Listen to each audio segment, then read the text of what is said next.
Bhagavate Vasudevaya.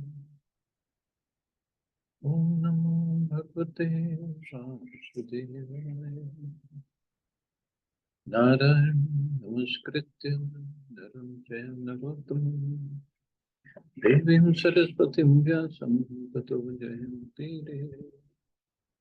Nashtapraye Shubhadreshu Nityam Bhagavata Sevaya Bhagavati Uttam Shloke Bhakte Bhavati Naistiki. So continuing with the discussion on Srimad Bhagavad Gita as it is, chapter 10, the opulence of the Absolute, text number 19 onward.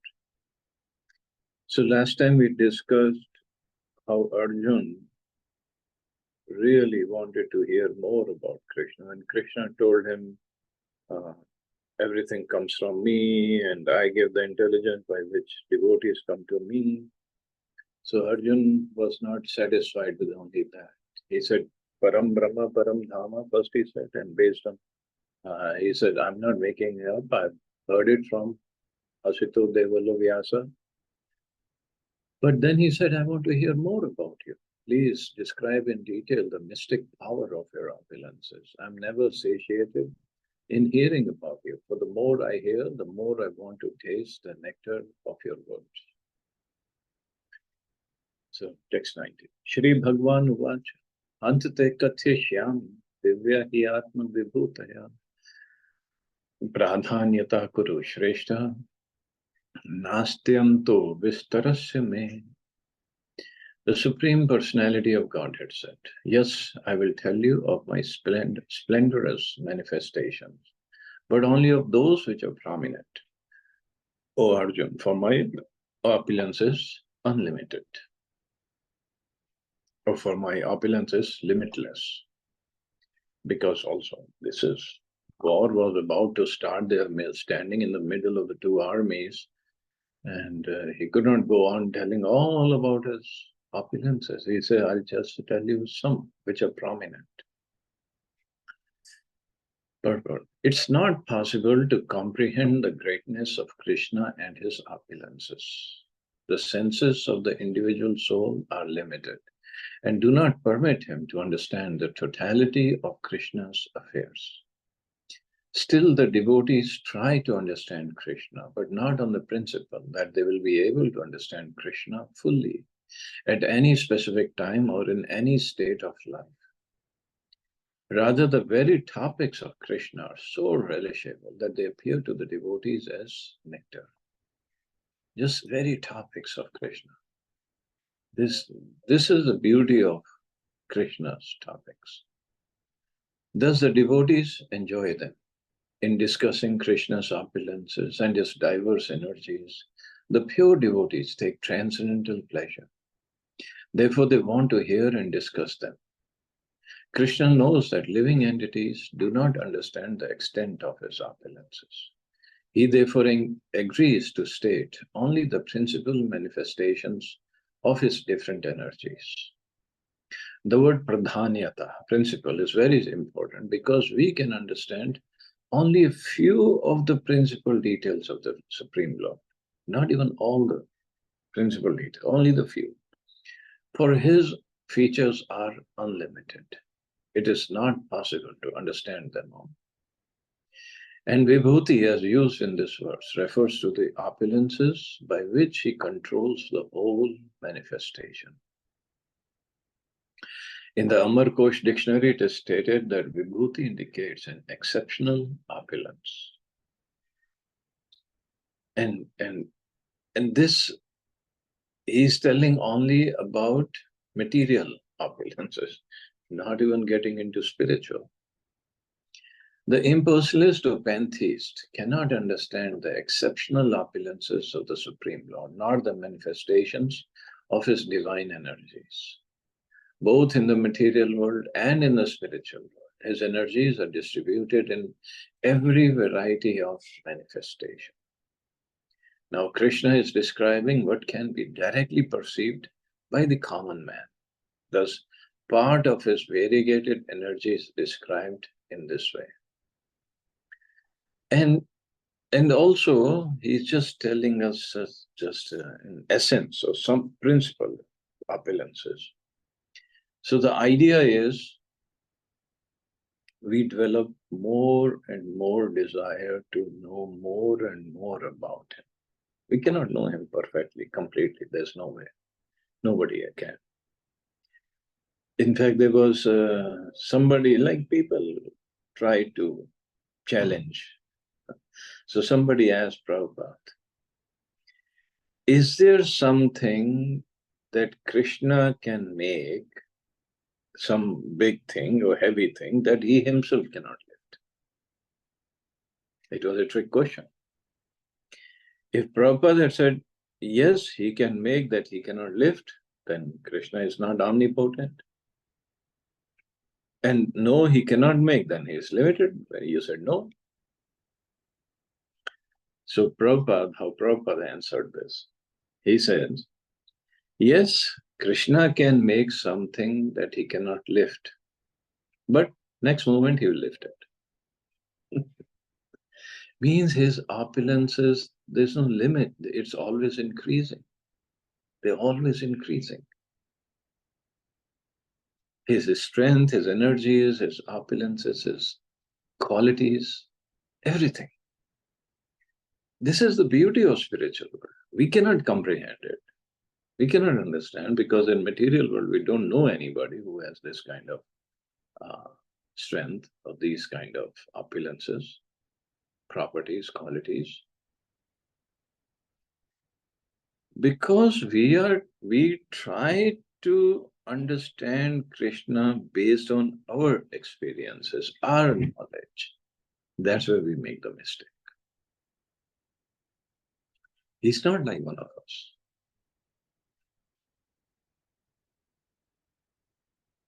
People who say they have studied Bhagavad Gita, they have understood Bhagavad Gita, then if they make these kind of claims about Krishna, it doesn't make sense. Then they haven't understood Bhagavad Gita. Krishna himself is explaining here.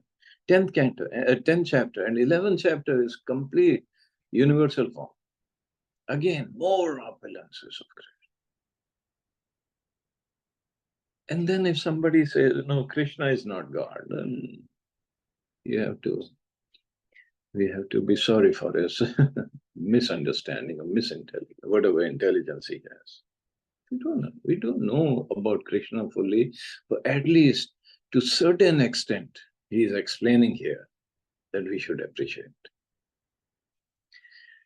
At the same time, no other incarnation has explained in this way.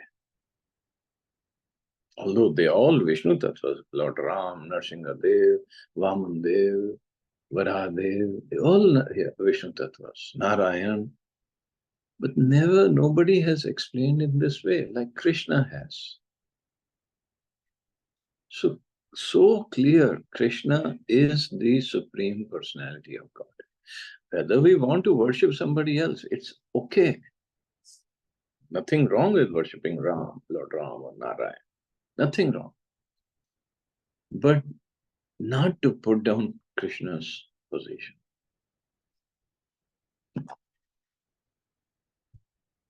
So, text 20. Aham Atma Gudakesha Sarvabhuta Shaya Sthita. Aham Adishcha Madhyamcha Bhutanam Anta Evacha. I am the Super Soul. Aham Atma Gudakesh. So Arjuna is called here Gudakesh, which Prabhupada explained what it is. Seated Sarva Bhuta Shaya Sthita, seated in the hearts of all living entities. I'm the Super Soul. So when people say, no, Paramatma, you should worship Paramatma, or Paramatma is one aspect of Krishna. It's not the Supreme Lord. And moreover, Paramatma feature is only in the material world, not in the spiritual world. And further Krishna says, Aham Adishcha Madhyamcha, I am the beginning, the middle, and end of all beings. I am the beginning, the middle, and the end. Normally, we speak with scholars or Trinity, Brahma, Vishnu, Mahesh, that is the supreme, and here Krishna is explaining, I am the beginning, the middle, and the end. Meaning, Brahma and Shiva also get their powers from Krishna, and not Krishna directly, actually, from Vishnu. In this verse, Arjuna is addressed as Gudakesh, which means one who has conquered the darkness of sleep. Gudakesh. Sleep also means ignorance. For those who are sleeping in the darkness of ignorance, it is not possible to understand how the Supreme Personality of Godhead manifests himself in various ways in the material and spiritual world. Thus, this address by Krishna to Arjuna is significant, because Arjuna is above such darkness. The personality of Godhead agrees to describe his various opulences. Arjuna is above such darkness, no ignorance. He had just few verses back, he said, Param Brahma, Param Dhama, you are Supreme Lord. So Arjuna knew everything. And how he knew? Because he is a devotee of Krishna, he is not envious of Krishna, he is friend of Krishna. So these are the qualities mentioned when Krishna himself said, I am speaking this knowledge to you because you're my devotee, you're my friend. And later on he said, you're not envious of me. So these are the qualities we have to develop to understand Krishna, to serve Krishna. Krishna first informs Arjuna that he is the soul of the entire cosmic manifestation by dint of his primary expansion. Before the material creation, the Supreme Lord, by his plenary expansion, accepts the Purusha incarnations. So Purusha incarnations are the three Vishnus. And from him, everything begins. Therefore, he is Atma, the soul of the Mahatattva, the universal elements. The total material energy is not the cause of the creation. Actually, Mahavishnu enters into the Mahatattva, the total material energy. He is the soul. When Mahavishnu enters into the manifested universes, he again manifests himself as a super soul in each and every entity. We have experienced that the personal body of the living entity exists due to the presence of the spiritual spark. Without the existence of the spiritual spark, the body cannot develop. Similarly, the material manifestation cannot develop unless the Supreme Soul, Krishna, enters. So he enters as Mahavishnu first, and then expansion of Mahavishnu, expansion, that is Paramatma. As stated in the Subal Upanishad, Prakriti Adi Sarva Bhutantar Yami Sarva Sheshi Cha Narayana. The Supreme Personality of Godhead is existing as a super soul in all manifested universes. So without him, nothing can happen, nothing can work. Coming into being, no existence, no planets, no life, nothing can happen without the Supreme Lord being there. The three Purusha avatars are described in Srimad Bhagavatam. They are also described in the Narad Pancharatra, one of the Sattva Tantra. Vishnustu Trini Rupani Purushakhyani Atho Vidu. The Supreme Personality of Godhead manifests three features as Karanodakshay Vishnu, Garbhodakshay Vishnu, and Kshirodakshay Vishnu in this material manifestation. The Mahavishnu or Karanodakshay Vishnu is described in the Brahma Samhita. Yah Karanaranav Bhajati Sma Yoga Nidra. The Supreme Lord Krishna, the cause of all causes, lies down in the cosmic ocean as Mahavishnu. Therefore, the Supreme Personality of Godhead is the beginning of this universe, the maintainer of the universal manifestations, and the end of all energy.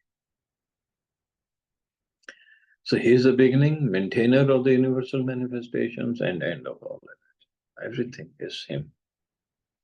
Further, he says, Aditya nam aham Vishnu, Jyotisham Raviranshuma, Marichir Marutam Asmi, Nakshatranam aham Shashi.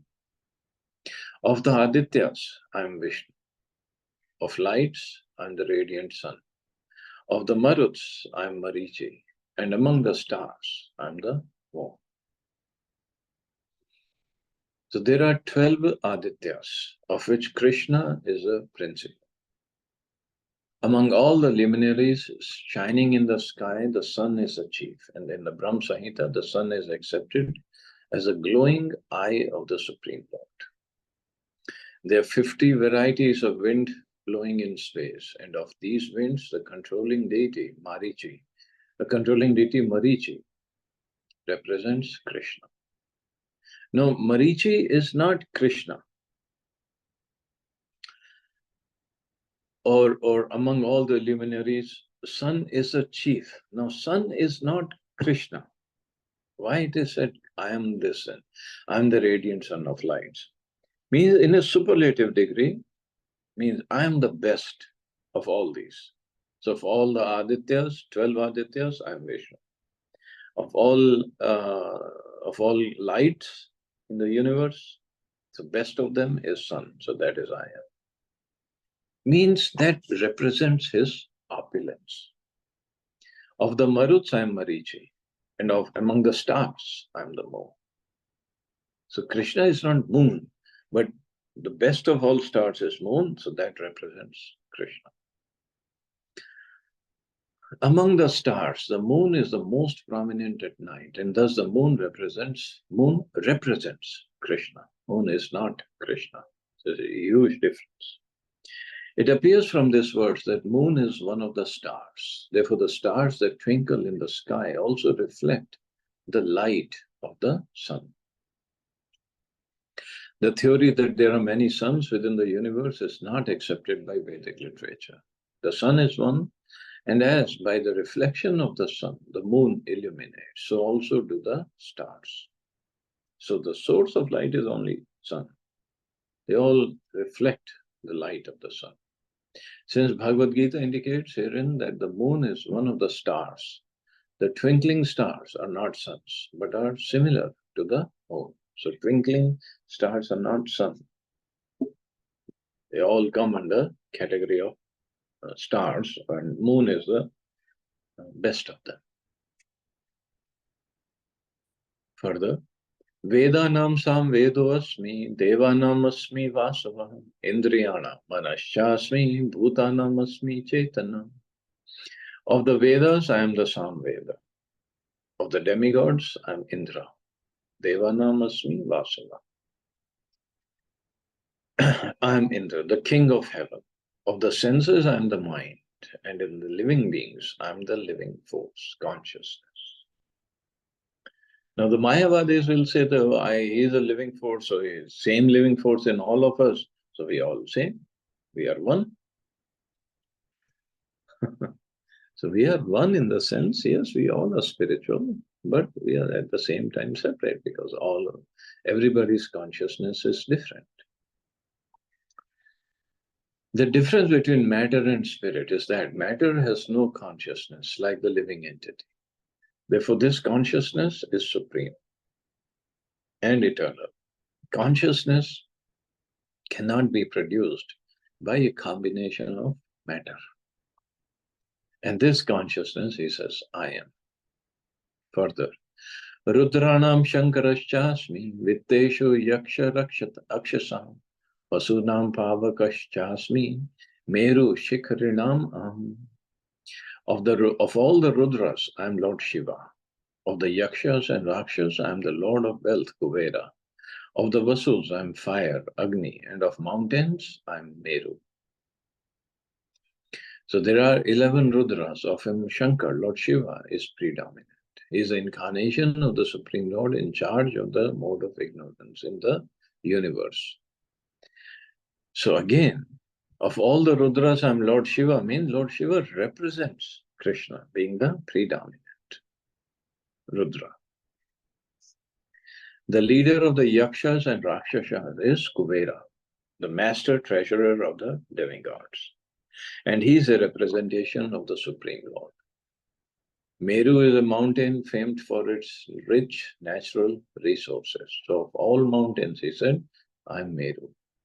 And now of all the Vasus, I am fire or Agni. पुरोधसां च मुख्यं मां विद्धि पार्थ बृहस्पतिं सेनानीनाम् अहं स्कन्धः सरसम् अस्मि सागरः. Of priests, so Arjun know me to be the chief, Brihaspati. Of generals, I am Kartikeya, and of bodies of water, I am the ocean.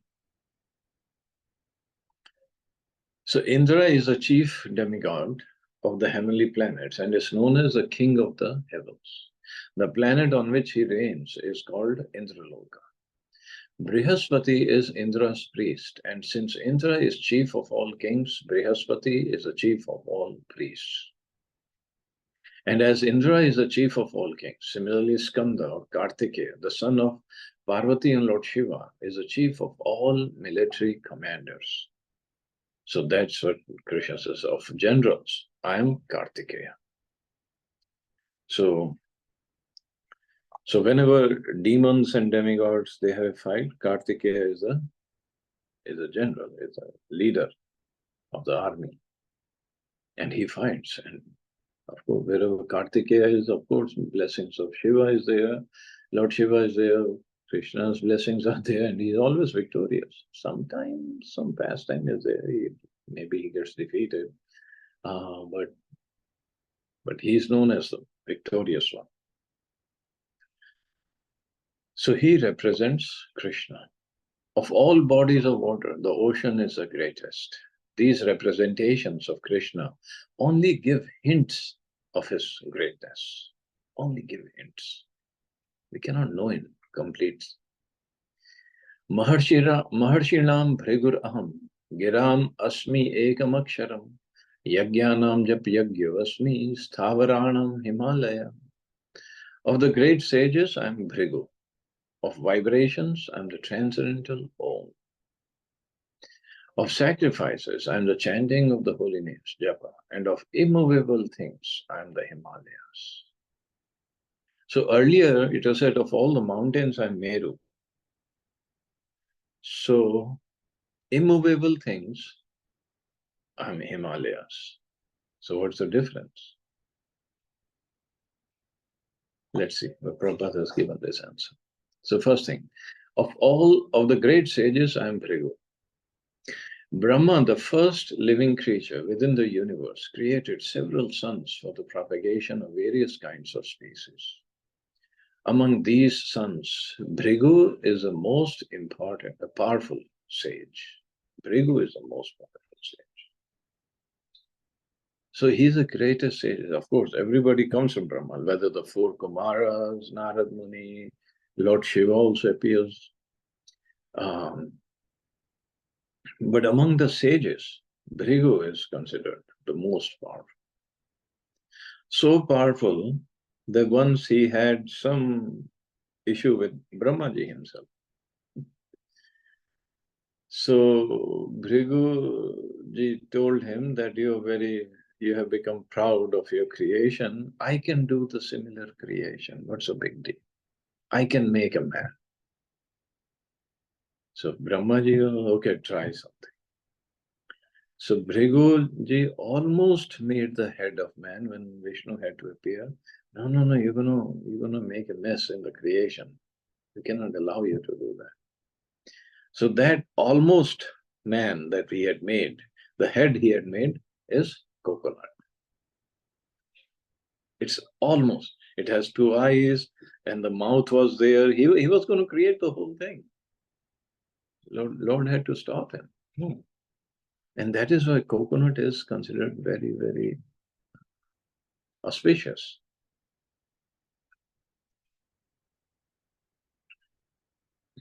And also he wrote Bhrigu Samhita, in which he has described past, present, future of every living entity. Whatever papers or pages we get the leaves. So that's what people go to get their reading done. But he has written for everybody. He's such a powerful sage. And then Krishna says, of all the transcendental vibrations, Omkar represents Krishna. So Omkar represents Krishna.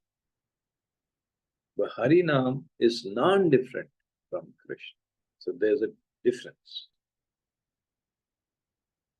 Of all sacrifices, and there is once somebody asked me this question, that you say, oh, chant the holy name, chant the, where in Bhagavad Gita it is mentioned?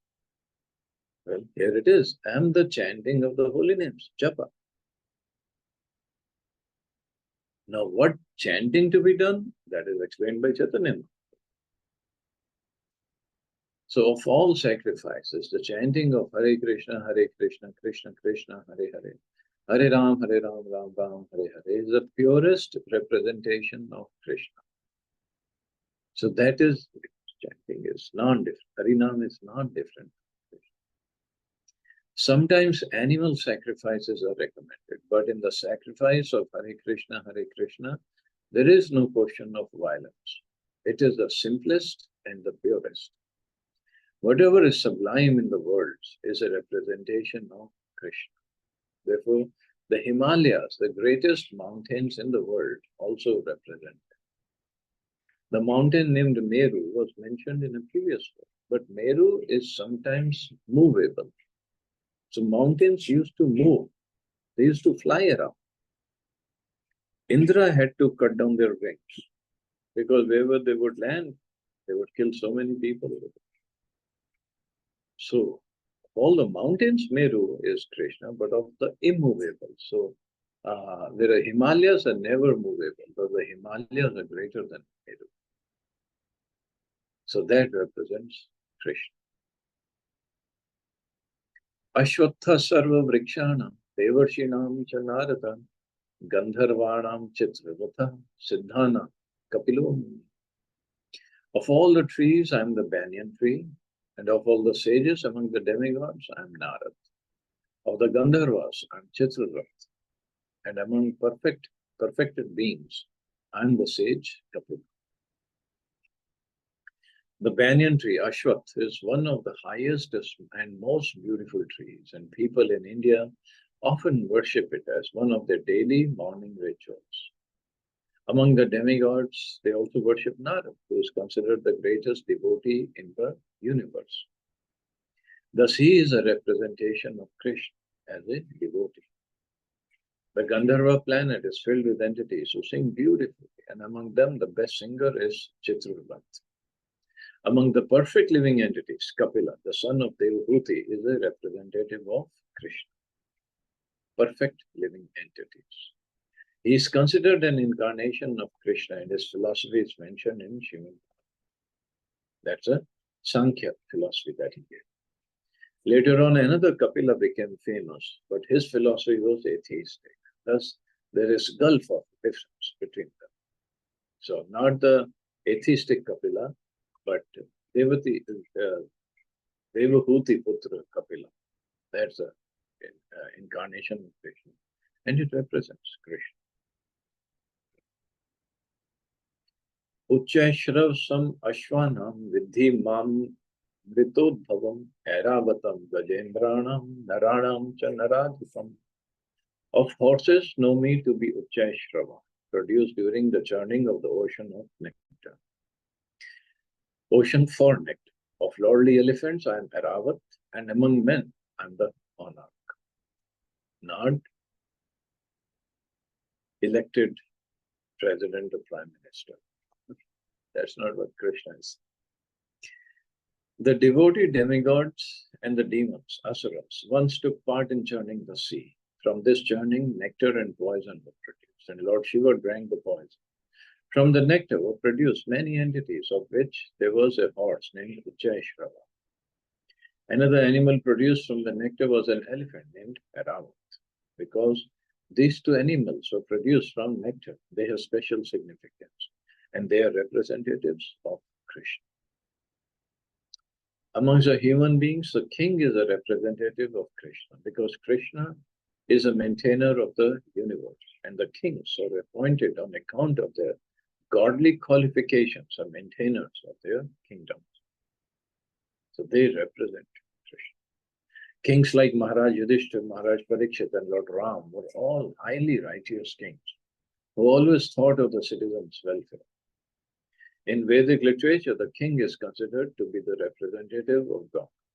In this age, however, with the corruption of the principles of religion, monarchy decayed and is now finally abolished. It is to be understood that in the past, our people were more happy under righteous kings, the Rajarishi. They were called Rajarishi. And they were righteous in the sense they would rule according to scriptures, and they would always work for the benefit of their population.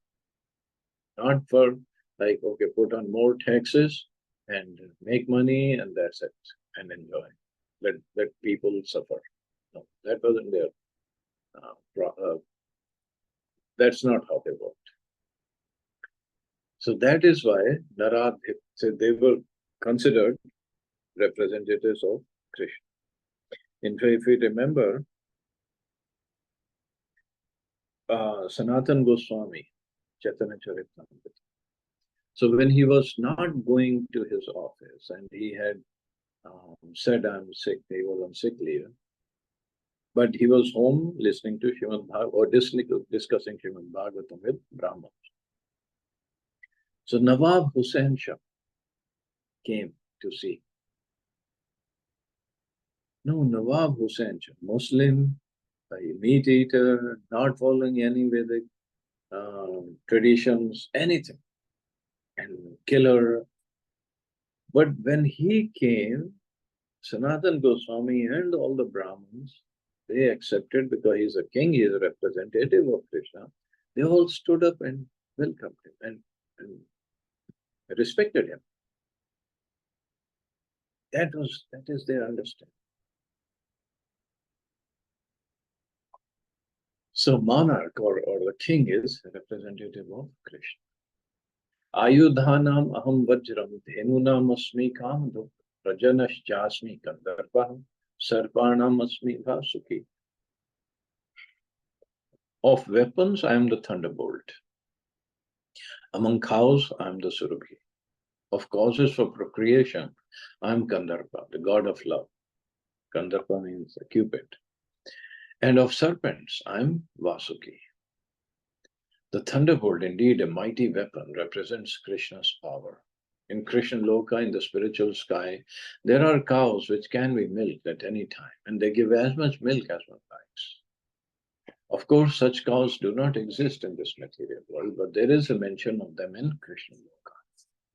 The Lord keeps many such cows, which are called Surabhi.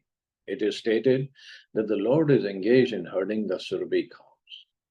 Kandarpa is a sex desire for presenting good sons. Therefore, Kandarpa is the representative of Krishna. Sometimes sex is engaged in only for sense gratification, and such sex does not represent Krishna. But sex for the generation of good children is called Kandarpa and represents Krishna. And of the snakes, the best is Vasuki, or the most potent. So that represents Krishna. Anantaschasmi naganam varuno yadsam aham pitrinam aryama chasmi yama samyatam aham. Of the many hooded nagas, I am Ananta. Among the aquatics, I am the demigod Varuna. Of departed ancestors, I am Aryama, and among the dispensers of law, I am Yam, the Lord of Death. Among the many hooded Naga serpents, Ananta is the greatest, as is the demigod Varuna among the aquatics. They both represent Krishna. There is also a planet of Pitas, so ancestors, presided over by Aryama, who represents Krishna. There are many living entities who give punishment to the miscreants, and among them Yam, or Yamaraj, is the chief. Yam is situated in a planet near this earthly planet. After death, those who are very sinful are taken there, and Yam arranges different kinds of punishments for them. So he is the dispenser of law.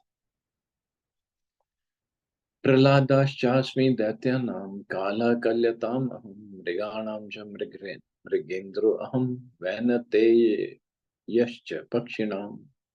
Among the Daitya demons, I am the devoted Prahlad. Among subduers, I am time. Kala Kalyatam. Among beasts, I am the lion. And among birds, I am Garuda. So Diti and Aditi are two sisters. The sons of Aditi are called Adityas, and the sons of Diti are called Daityas. All the Adityas are devotees of the Lord, and all the Daityas are atheistic. Although Prahlad was born in the family of the Daityas, he was a great devotee from his childhood. Because of his devotional service and godly nature, he is considered to be a representative of Krishna. There are many subduing principles, but time wears down all things in the material universe and so represents Krishna. Of the many animals, the lion is the most powerful and ferocious. And of the million varieties of birds, Garuda, the bearer of Lord Vishnu, is the greatest. And they all represent Krishna. Pavana Pavatamasmi Rama Shastri Bhritam Aham Jashanam Makarashchasmi Srotasam Asmi Janavi. Of purifiers, I am the wind. Of the wielders, of the wielders of weapons, I am Ram. Excuse me.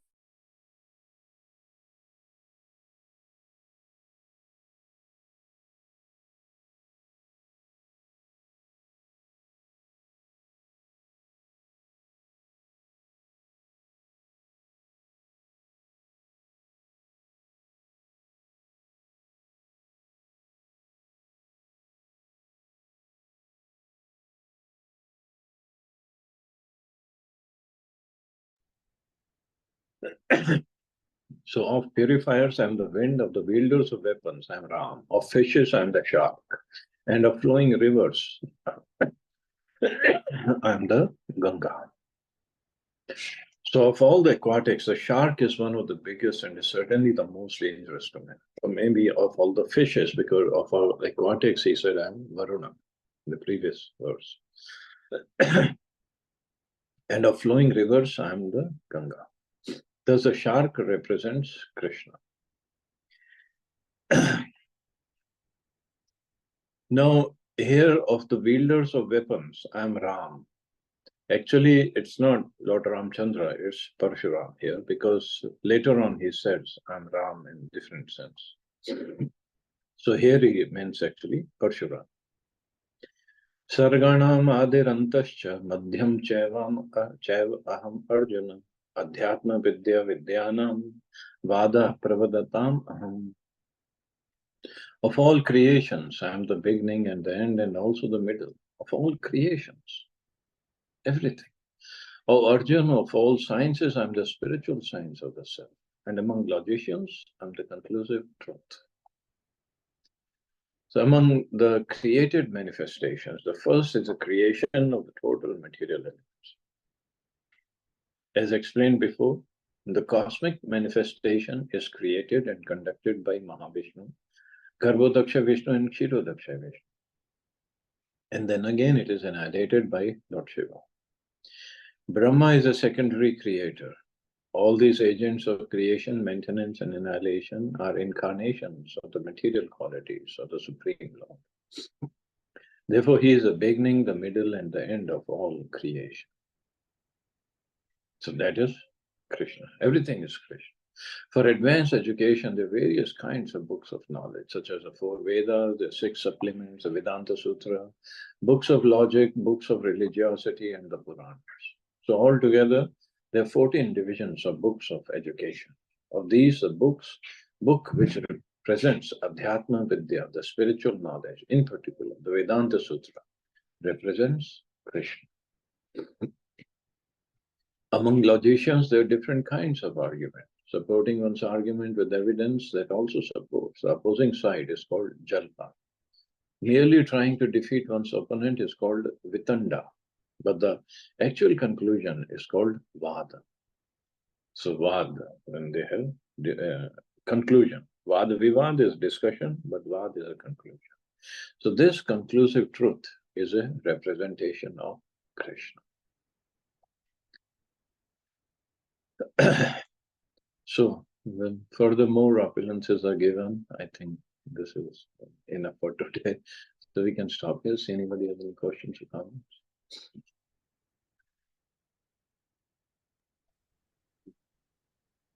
Nice class, Prabhuji. Wonderful. Thank you.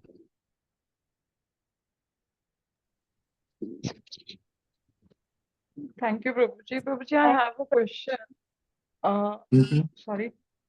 Oh, प्रभुजी चतुर्मास में जब वो बोलते हैं कि देवशयनी एकादशी से शुरू होता है, इसका मतलब देव सो गए हैं ऐसा बोला जाता है, एंड these 4 months में कुछ भी अच्छा काम नहीं होता, but what I observe is कि इन 4 months में ही सारे फेस्टिवल्स आते हैं, सब कुछ होता है।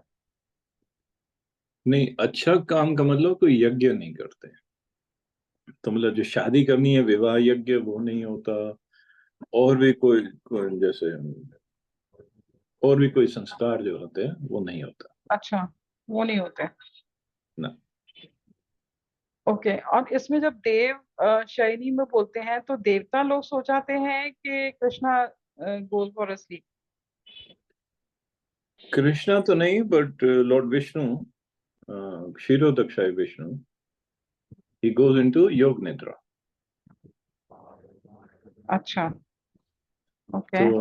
तो इसलिए यज्ञ नहीं होता, क्योंकि यज्ञ का मतलब उन सबको उनका शेयर देना होता है ना यज्ञ में। तो this is like their night. 4 months उनकी रात होती है, हमारे 4 months। तो सो रहे हैं, आराम कर रहे हैं। ओके।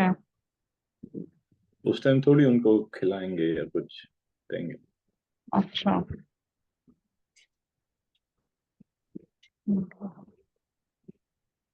क्योंकि हवन वगैरह अच्छा संस्कार नहीं होते, बिकॉज हवन वगैरह तो लोग करते हैं, जैसे अभी नवरात्रे आएंगे उसके बाद नवमी पे लोग जैसे खत्म करते हैं नवरात्रे तो भी हवन करते हैं, फिर हवन उस समय तो होता ही है, वो कैसे कर लेते हैं फिर?